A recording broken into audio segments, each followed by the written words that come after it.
నమస్తే. అసెంబ్లీలో మైనింగ్ గురించి చర్చ. సో ఈ చర్చ సందర్భంగా హరీష్ రావు చేసినటువంటి కామెంట్ల పట్ల కాంగ్రెస్ పార్టీకి సంబంధించినటువంటి నేతలంతా కూడా సీరియస్ అవుతా ఉన్నారు. ముఖ్యంగా పటాన్ చెరువు కాంగ్రెస్ పార్టీ ఇన్ఛార్జ్ అయినటువంటి ఖాటా శ్రీనివాస్ గౌడ్ ఒకసారి మాట్లాడేటువంటి ప్రయత్నం చేద్దాం. చాలా బెండలు తీసుకురావడం జరిగింది. గూడెం మైపాల్ రెడ్డికి సంబంధించినటువంటి కబ్జాలంటూ అక్రమాలంటూ ఈ అక్రమాల వెనుకాల హరీష్ రావు ఉన్నాడంటూ చాలా కామెంట్లు చేయడం జరిగింది. సో ఆయన దగ్గర ఉన్నటువంటి ఆధారాలు ఏంటి? కేవలం ఆరోపణలు మాత్రమేనా? మన ముందే ఉన్నాడు ఖాటా శ్రీనివాస్ గౌడ్. నమస్తే అన్న. ఏంటి మీకు తెలియనటువంటి అంశం కాదు, మీ అధిష్టానానికి తెలియనటువంటి అంశం కాదు. ఇలా కొత్తగా మీరు బెండలు తీసుకొచ్చినంత మాత్రాన మీ పార్టీ గూడెం మైపాల్ రెడ్డి పైన చర్యలు తీసుకుంటుందని చెప్పేసి భావించే ఇంత పెద్ద ఎత్తున మీటింగ్ పెట్టిల్లా? ఆల్రెడీ మైపాల్ రెడ్డి మీద చర్యలు తీసుకున్నారు కదా. ఆల్రెడీ చర్యలు తీసుకున్నారు. ఆ రోజు ఉన్నటువంటి ఒక సిట్టు ఏర్పాటు చేసిర్రు. ఆ రోజు ఆ సిట్టు ఏర్పాటు చేస్తేనే కదా ఆ రోజు 300 కోట్ల రూపాయలు ఆ రోజు రాయల్టీ ఎగ్గొట్టిందనే విషయం కావచ్చు. మళ్ళీ ఆ రోజు ఆయన కేటాయించిన దాంట్లో 4 హెక్టార్స్ ఏదో కేటాయిస్తే దాన్ని ఇంకొక 3 హెక్టార్స్ అదనపుగా చేసి దాని రాయల్టీ ఎగ్గొట్టి దానికి ఆల్రెడీ 2023 మార్చ్లోనే దానికి పీసీబీ వాళ్ళు క్లోజర్ లెటర్ ఇచ్చారు. ఆ రోజు ప్రభుత్వం ఎవరిది? ఆ రోజు ఎమ్మెల్యే ఎవరు? ఆ రోజు మంత్రి ఎవరు? ఆ రోజు అంతా వీళ్ళే కదా. మరి వీళ్ళు ఉన్నప్పటికి కూడా మరి దాన్ని క్లోజ్ చేయకుండా, క్లోజర్ లెటర్ ఇచ్చినప్పుడు క్లోజ్ చేయకుండా ఇంకా దాన్ని మొత్తం తవ్వేసి దోషేసి ఈరోజు కాంగ్రెస్ ప్రభుత్వం రాగానే అలాంటివన్నీ ఇచ్చిన లెటర్ని ముంగటేసుకొని దాని మీద ఎంక్వైరీ చేస్తే అవన్నీ బయటికి వెళ్తే ఏదో కక్ష సాధింపు అంటే ఎట్లా? కక్ష సాధింపు కాదు కదా. ఆ రోజు నువ్వే చేయాల్సినటువంటి డ్యూటీ ఇది. ఆ రోజు ప్రభుత్వం చేయాల్సినటువంటి డ్యూటీ కదా ఇది. అది క్లోజర్ లెటర్ ఇచ్చినప్పుడు బంద్ చేపిస్తే అయిపోయేది కదా. ఎందుకు బంద్ చేయించలేదు? ఎందుకు అంటే ఆ అవినీతి సొమ్ములు అంతా కూడా మీ వాటాలు పంచుకోనికేనా ఈరోజు మీరు ఎందుకు క్లోజ్ చేయలేదు ఆ రోజు? సో ఏంటి, ఏ ఉద్దేశంతో హరీష్ రావు గూడెం మైపాల్ రెడ్డిని వెనకేసుకొచ్చేటువంటి ప్రయత్నం అదే అంటున్నా కదా. ఒక ప్రజల గురించో, ఒక మంచి వ్యక్తుల గురించో, సమాజం గురించో, ఓ రైతుల గురించో, లేకపోతే ఇక్కడ ఈ ప్రాంతంలో ఒకవేళ పేద ప్రజలు పడుతున్నటువంటి బాధల గురించో చర్చిస్తే బాగుండేది. ఇలాంటి దొంగల గురించి, ఇలాంటి దౌర్జన్య పనుల గురించి, ఇలాంటి అరాజకాలు చేసిన వాళ్ళ గురించి, ఇలాంటి మైనింగ్ స్కామర్ల గురించి, ఈ భూదందాలు చేసిన వాళ్ళ గురించి, ఇలాంటి వాళ్ళ గురించి ప్రస్తావించే సిగ్గు చేయడం చెప్తా ఉన్నా మాజీ మంత్రి వారు. సో ఈ దందాల వెనుక హరీష్ రావు ఉన్నాడని చెప్పేసి మనం భావిస్తున్నాడు. ఆయన కూడా వాటాలు కూడా అందరూ అదే ప్రజలందరూ కూడా అనుమానం పడేది. అదే మీరేమనుకుంటున్నారు? నేను చెప్తున్నా కూడా, నేను కూడా అనుమానం పడుతున్నా కదా. మీ వాటా ఎంత ఉన్నదల్లా అని అడుగుతా ఉన్నా నేను. మళ్ళీ మీ వాటా ఉన్నది కాబట్టి మళ్ళీ ఆ రోజు క్లోజర్ లెటర్ ఇచ్చినా కానీ మీ ప్రభుత్వంలో మీరు క్లోజ్ చేయలేరు. మీరే మంత్రి గారు ఉండే కదా ఆ రోజు. మరి ఈరోజు ఈ ప్రభుత్వం వచ్చినాక కూడా ఇంత పెద్ద స్కామ్ జరిగిందంటే కూడా ఏదో చిన్న స్కామ్ అని అంటున్నారు. 350 కోట్లు అంటే చిన్న స్కామా? ఏదో చిన్న రూపాయా? ఈరోజు అంత ఎన్కేసుకు రావాల్సినటువంటి ఇట్లాంటి దుర్మార్గులు, ఇలాంటి ఈ ప్రాంతాన్ని పీడించి, రక్తం పీడించి, పేద ప్రజలు రక్తం పీడించి మొత్తం కూడా అవినీతి పరులని మీరు ఈరోజు ఎన్కేసుకు వస్తున్నారు అంటే అంత ఒకళ్ళది పుచ్చుకోవాల్సిన అవసరం ఏముందని అడుగుతా ఉన్నాను నేను. సో హరీష్ రావు వెనకేసుకు రావడంలో ఆంతర్యం అంతా కూడా ఈయన వెనకాల గూడెం మైపాల్ రెడ్డి ఈయన వాటా పంపిస్తాడు, హరీష్ రావు వాటా అని చెప్పేసి మాట్లాడుతున్నటువంటి మీరు ఏకంగా మీ ముఖ్యమంత్రి ఇప్పుడు ఉన్నటువంటి మైపాల్ రెడ్డికి పార్టీ ఫిరాయింపులకు పాల్పడ్డటువంటి బీఆర్ఎస్లో పార్టీలో గెలిచి మీ కాంగ్రెస్ పార్టీలోకి వచ్చినటువంటి గూడెం మైపాల్ రెడ్డికి ఏకంగా కండువని కప్పిండు. సో మీ ముఖ్యమంత్రి కూడా వాటాలు అందితేనే కండువ కప్పిండు అని చెప్పేసి మనం భావించవచ్చా? సో ఎట్లా పార్టీలో ఇన్ని ఆరోపణలు ఉన్న తర్వాత మీ పార్టీలో ఎందుకు చేర్చుకున్నారు? ఇప్పుడు కాంగ్రెస్ ప్రభుత్వం, ముఖ్యమంత్రి గారు, కాంగ్రెస్ పార్టీ కానీ ఎప్పుడు కూడా వీళ్ళని ప్రోత్సహించి వీళ్ళని రమ్మని ఎప్పుడు కూడా కాంగ్రెస్ పార్టీ కానీ మా ముఖ్యమంత్రి గారు ఎప్పుడు చెప్పలేదు. వీళ్ళు ఈ మైపాల్ రెడ్డి అనే వ్యక్తి ఎక్కడ కూడా నిలకడ ఉండే వ్యక్తి అయితే కాదు. మైపాల్ రెడ్డి చరిత్ర మొత్తం మీరు తీయండి, నేను చెప్పడం కాదు. తెలిసిన పుస్తకమే కదా. ఇప్పుడు మా ప్రజాప్రతినిధి అందరిది కూడా నేనెన్ని పార్టీలు మారినా నాది చరిత్ర ఎంతది, నా నికాస్థానం ఎంత ఉన్నది, ఆయన ఎన్ని పార్టీలు మారిండు, ఆయన ఒకటే, ఆయన పార్టీ మారని పార్టీ ఏదో ఒక పేరు చెప్పానండి. పార్టీ మారిన పార్టీలు కాదు, మారని పార్టీ పేరు చెప్పాను. ఈరోజు హరీష్ రావు గారు మాట్లాడుతున్నారు. నిజంగా ఆయన ఒక మాజీ మంత్రిగా చేసిండ్రు, ఆయన ఒక రాష్ట్ర నాయకుడు, అవగాహన లేకుండా 20 ఏళ్ల సంది న్యాయంబడి ఉద్యమం చేసిందంటే ఈ 7 ఉద్యమంలో ఒక ఫోటో చూపించమని, ఉద్యమంలో జెండా పట్టిందో లేకపోతే ఉద్యమం చేసిందో ఒక ఫోటో చూపించమనండి. మైపాల్ రెడ్డి కానీ, మైపాల్ రెడ్డి సోదరుడు కానీ వీళ్ళ ఫోటో చూపించమనండి. ఆ రోజు నైతిలంగా అన్నోళ్ళ గురించి ఈరోజు ప్రస్తావిస్తారు. అసెంబ్లీలో వీళ్ళు భుజాల మీద వేసుకొని తిరుగుతూ ఉన్నారు. ఈరోజు ఆ రోజు వైఎస్ఆర్ పార్టీలో ఉండి ఆ రోజు పటాన్చెరుకి విజయమ్మని తీసుకొచ్చినప్పుడు జై తెలంగాణ అన్నోళ్ళని ఆ లాఠీ చార్జ్ చేపించిన చరిత్ర ఈ మైపాల్ రెడ్డిది. మరి అలాంటి వ్యక్తిని మరి ఈరోజు ఉద్యమకారుల గురించి మేము ఏదో చేసినాము, ఉద్యమకారులను ఏదో ఇబ్బంది పెడుతున్నామని మాట్లాడుతూ ఇట్లా నై తెలంగాణలో మీరు వెనకేసుకోవచ్చు, మీరు మీకు సిగ్గు చేయకండి చెప్తాం. ఇప్పుడు ఇంత మీరు కంప్లైంట్ చేసినప్పటికి కూడా మీ పార్టీ అధిష్టానం గూడెం పైన చర్యలు తీసుకున్నటువంటి అవకాశము లేకపోయినట్టయితే ఉంటే మిమ్మల్ని ప్రోత్సహించేటువంటి అవకాశం ఉండేటువంటి పరిస్థితి ఉండదు. ఎందుకంటే మీరు ఇప్పటికే 4-5 సార్లు గాంధీ భవన్కి రావడం జరిగింది గూడెం మైపాల్ రెడ్డి వ్యవహార శైలి పట్ల. సో ఏకంగా ఆయన సంబంధించినటువంటి క్యాంప్ ఆఫీసులోనే రేవంత్ రెడ్డి ఫోటో కాకుండా కేసీఆర్ ఫోటో పెట్టి నా ఇష్టం వచ్చినటువంటి ఫోటో పెట్టుకుంటానని చెప్పేసి దబాయించినటువంటి వ్యక్తి పట్ల మీరు ఎన్నోసార్లు కంప్లైంట్ చేసినప్పుడు కూడా పట్టించుకోలేదు. సో మీ యొక్క ప్రతిపాదనను కానీ మీ యొక్క విజ్ఞప్తిని కానీ అధిష్టానం పట్టించుకున్నటువంటి స్థితిలో ఉందని అనుకోవచ్చా?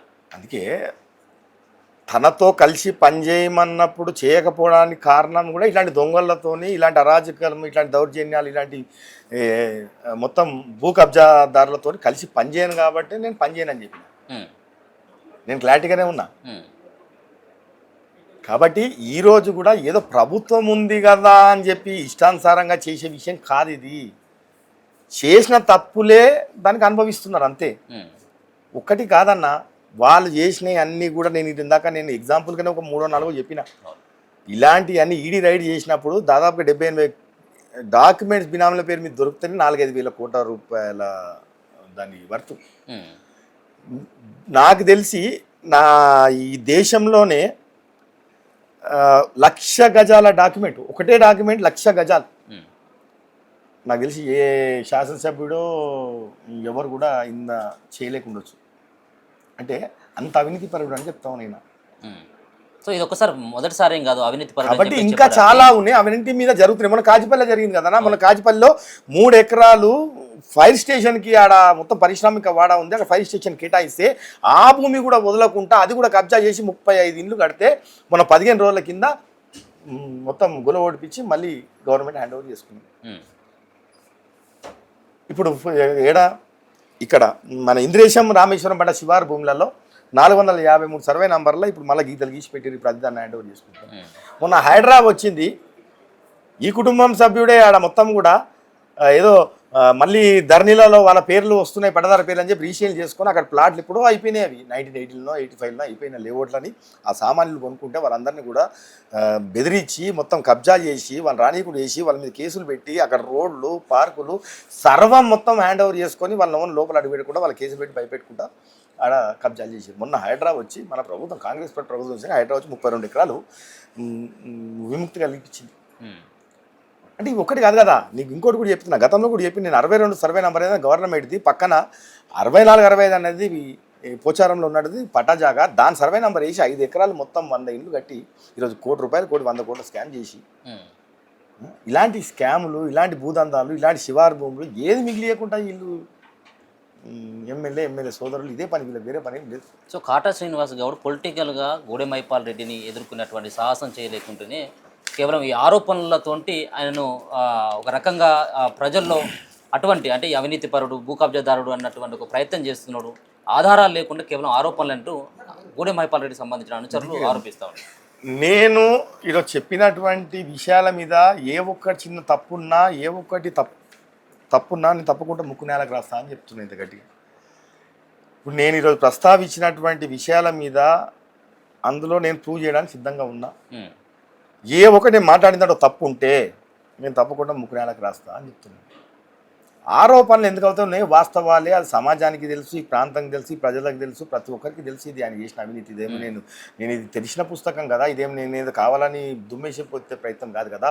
నేను ఈరోజు కూడా సవాల్ చేస్తా ఉన్నా కదా, నేను ఆయన వస్తే ఆయన దమ్ముంటే ఆయన రమ్మని చెప్పండి, నేను ఇప్పుడు ఆరోపణలు చేసిన దాని మీద ప్రూవ్ చేయమని రమ్మని చెప్పండి, నేను వచ్చి ప్రూవ్ చేయడానికి సిద్ధంగా ఉన్నా, లేకపోతే ముక్కు నేలకు రాస్తా అని చెప్తా ఉన్నా కదా.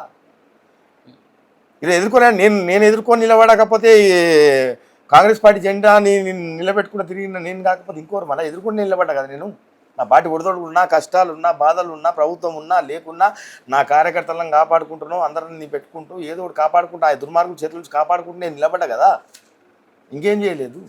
సో మొన్న జరిగినటువంటి మున్సిపల్ ఎన్నికల్లో కూడా నా యొక్క హవానే కనబడ్డది. గూడెం మైపాల్ రెడ్డికి సంబంధించినటువంటి అనుచరులే గెలిచిండు, 5 మున్సిపాలిటీలను కూడా ఏకపక్షంగా గెలిచినని చెప్పేసి కూడా ఆయన కాలర్ ఎగరేసుకొని చెప్తున్నటువంటి సందర్భం కూడా కనబడతా ఉన్నది. దానికి ఏం సమాధానం? ఇప్పుడు ఆయనకైనా ట్యాగ్ వేసుకొని నేనే గెలిపించుకున్నా అని ఆయనకైనా భుజాలు అనుకుంటే కాదు కదా.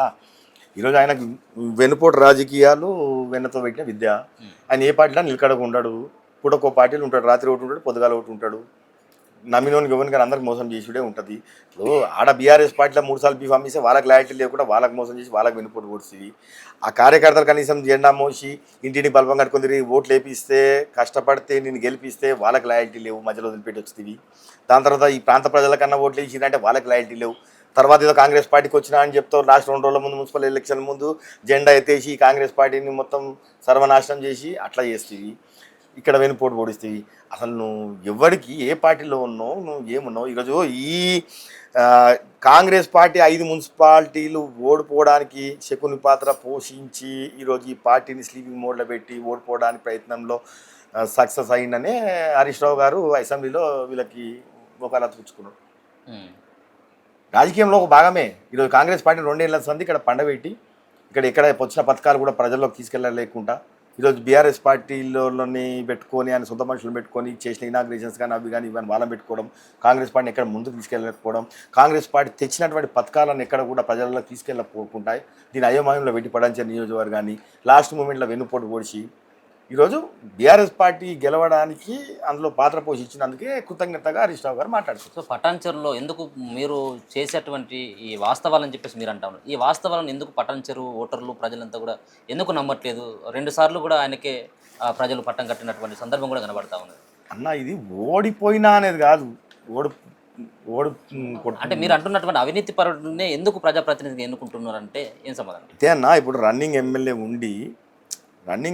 ఉండి 3 సార్ల నుంచి ప్రభుత్వం ఉండి అన్నీ ఉండి నేను గతంలో కూడా చెప్పిన, నేను ఈ ప్రాంతంలో అనేక రకాలుగా కూడా మేము ఐడెంటిఫై చేసిన దొంగోట్లు ఉన్నా యూపీ బీహార్ ఇలాంటి వాళ్ళు ప్రెషర్లలో పనిచేసే వాళ్ళు ఓట్లు అప్పటిపూర్తికి రాపించుకోవడం ఇవన్నీ కార్యక్రమాలు చేసారు. నేను ఏమంటున్నా అంటే నాకు స్వయంగా నాకు 10 రోజులలో కొట్లాడి నేను 1,00,000 ఓట్లు వచ్చాయి. నాకు ప్రజలు 1,00,000 ఓట్లు వేసి నేను పోయినా పోకున్నా 10 రోజులలో 4.5 లక్షల కాన్స్టిట్యూన్సీ నేను కొట్లాడుతున్నా. ఇప్పుడు ఆయనేమో రన్నింగ్ ఎమ్మెల్యే 3 నెలల ముందు వాళ్ళ డిక్లేర్ చేసి వాళ్ళ పేర్లు డిక్లేర్ చేశారు. ఇక్కడ కాంగ్రెస్ పార్టీలో ఇప్పుడు నేను లాస్ట్ మూమెంట్లో కదా నాకు వచ్చింది. ఆడికైనా కానీ నా ప్రజలు నా కార్యకర్తలు కానీ నా ప్రజలు కానీ 1,00,000 ఓట్లు ఇచ్చారు నాకు. నేను ఓడిపోయింది కూడా 5,000 చిల్లరతోనే ఓడిపోయినా కదా. నేను కూడా ఇప్పుడు నేను పోరాడుకుంటూనే వస్తూ ఉన్నా. ఆయననేమో స్టేబుల్గా ఎమ్మెల్యే అయిన తర్వాత తను 3 నెలల ముందు వాళ్ళ పార్టీ డిక్లేర్ చేసింది. కాంగ్రెస్ పార్టీ లాస్ట్ మూమెంట్లో 10 డేస్ ముందు ఇచ్చారు కాబట్టి నాడికైనా కానీ ఎక్కడ కూడా నా ప్రయత్నంలో లోపం లేకుండా ప్రయత్నం చేసినా కదా. సో గతంలో ఆయన ప్రతిపక్ష ఎమ్మెల్యే, అంటే మీకు ప్రతిపక్షంగా ఉన్నటువంటి ఎమ్మెల్యే, ఇప్పుడు మీ పార్టీ ఎమ్మెల్యేనే కదా. మీ పార్టీ ఎమ్మెల్యే పైన మీరు ఎందుకు ఆరోపణలు చేస్తాము? మా కార్యకర్తలకి నాకు పటాన్చెరు నియోజకవర్గంలో క్లారిటీ ఉంది. ఏంటంటే మాది కాంగ్రెస్ పార్టీ, మా నాయకుడు పలానోడు, మా కార్యకర్తలు వీళ్ళు అని మా పార్టీ దాన్ని మాకు క్లారిటీ ఉంది. అసలు ఆయన ఏ పార్టీలో ఉన్నాడనే విషయం వాళ్ళ టీఆర్ఎస్ కార్యకర్తలు, ఎందుకంటే వాళ్ళు బీఫామ్ ఇచ్చారు, వాళ్ళు గెలిపించుకున్నారు కాబట్టి వాళ్ళకి తెలియాలి. వాళ్ళని అడగాలి మీరు ప్రశ్న. ఇప్పుడు మీ MLA BRS party Congress party ఏ పార్టీ అని అడగాలి. మా క్లారిటీ ఉంది. మీ పార్టీ ఎమ్మెల్యే కదా, మీ ముఖ్యమంత్రి కండవ కప్పిండు కదా. మా పార్టీ ఎమ్మెల్యే అని చెప్పి పటాన్చెరు నియోజకవర్గం మా కార్యకర్తలు కానీ మేము కానీ ఎన్నడూ కూడా ఐడెంటిఫై చేయలేదు. ఒకరోజు కూడా ఆయన దగ్గరకు పోయి ఎవరు కూడా చిన్న పని చేయడానికో లేకపోతే అంత కలిసి పని చేయడానికి ఎన్నడూ కూడా పోలే. ఏ కార్యకర్త పోలే, మేము పోలేదు. మేము ఎప్పుడు కూడా ఆయన బీఆర్ఎస్ ఎమ్మెల్యేనే చూసినాం కదా. మేము ఎప్పుడు కూడా కాంగ్రెస్ ఎమ్మెల్యే కానీ ఇప్పుడు వచ్చిందనే విషయం కూడా నాకు తెలియదు. ఎప్పుడు కనబడ్డా ఆయన కనిపించినప్పుడు కనబడుతున్నా, లేకపోతే ఆయన ఎప్పుడు కలిసి పనిచేస్తున్నా, లేకపోతే ఆయన ఇనాగ్రేషన్ కోసం నేను పక్కన నిలబడినా, నేను ఎప్పుడు పని చేయలేదు కదా. అందుకే అంటున్నా ఆయన క్లారిటీ ఉండాలి. ఆయన ఏ పార్టీలో ఉన్నాడో మా క్లారిటీ ఉంది. మేము కార్యకర్తలం కాంగ్రెస్ పార్టీ వాళ్ళం పటాన్చెరు నియోజకవర్గంలో అనేది మా క్లారిటీ ఉంది.